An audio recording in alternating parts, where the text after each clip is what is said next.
This video diary shit's starting to become a habit. So, I tested a close friend today. It was more like an interrogation. I think it was unfair, and I don't know why I did it. I mean, I'm glad I did it, but I'm upset that I had to do it, in a way. At myself, of course. Um, what I mean by this is every time I form a bond, a close friendship, a kinship, um, a relationship of sorts. If you could become intimate, sharing secrets, a trust is formed. You go to them for advice, or they come to you for advice. You get to know the person. Like you can read each other's mind and shit.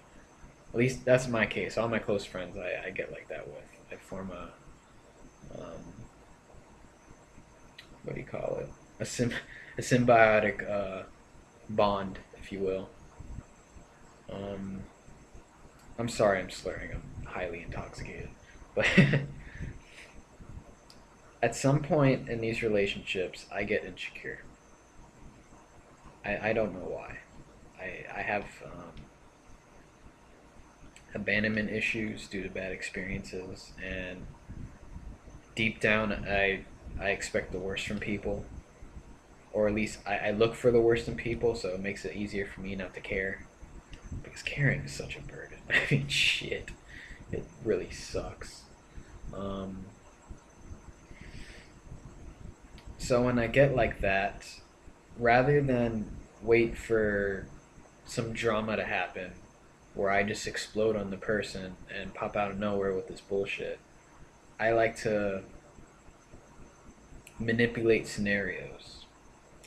What I did today was I took character traits from what do you call this? A narcissistic, uh, patriotic male, which means like a typical alpha male, but with insecure qualities. So I acted aggressive and assertive, passive aggressive, and I acted like my ego was hurt with everything. So completely out of character how I usually act. So then I tested the said friend, and then I started asking questions about her feelings toward my attitude. And I think I have oral asphyxiation. um, thanks, Freud. um, thankfully, she passed everything, and I'm really grateful for that. That I got to see, you know, you don't you don't know a person until you really test them or see them how they react during situations. So that helped. But I feel really guilty and ashamed that I had to do that. Not just with her, but with other friends in the past. And we talked about it, and we started discussing it. She had the same fears, and she uses some form of that as well. She does the same thing. So it got me thinking about what makes people do that. I started searching for it. I searched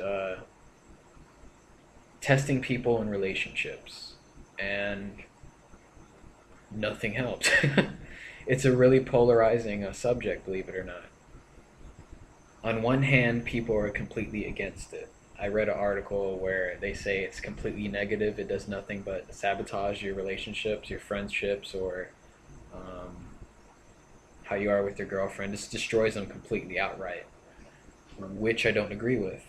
Um, on the other hand, you have people that are all for it, that they expect the complete worst out of everybody, and that you can't be true friends until you irritate the living hell out of them. Like you purposely irritate them, you just be a dick to them, and if they accept every flaw about you, then they're your friend. That's fucked up. I don't agree with that either. I kind of take my own pieces from each side because I don't believe someone should accept every flaw. Ideally you should, but you don't just accept it. You try to help them. You try to improve the flaws, or I don't know if that sounds egotistical or something, but you try to help them. It's a relationship. You don't. What's the word? I can't get my thoughts together tonight. Um, fuck. Anyways, I just like taking the some parts from each side, like I said, because I don't think everybody's completely flawed, but I think in order to really trust somebody, you have to see how they react to certain situations if you want to be smart about things. Um, like I said, this particular case went by really well, but there's always that. I still feel guilty about doing it. I don't know why, but that's the question. Why do we do that? Why do we feel the need to? Why is it so hard to trust people? Because they're untrustworthy. I have to actually answer my own question, but why do we care so much? Thoughts that keep you up at night. But regardless of the case, I feel better having did it. There's no more doubts about anything, and that was a good experience. So yeah, I don't know what else to talk about, so something random's gonna pop up like right now. May the fork be with you.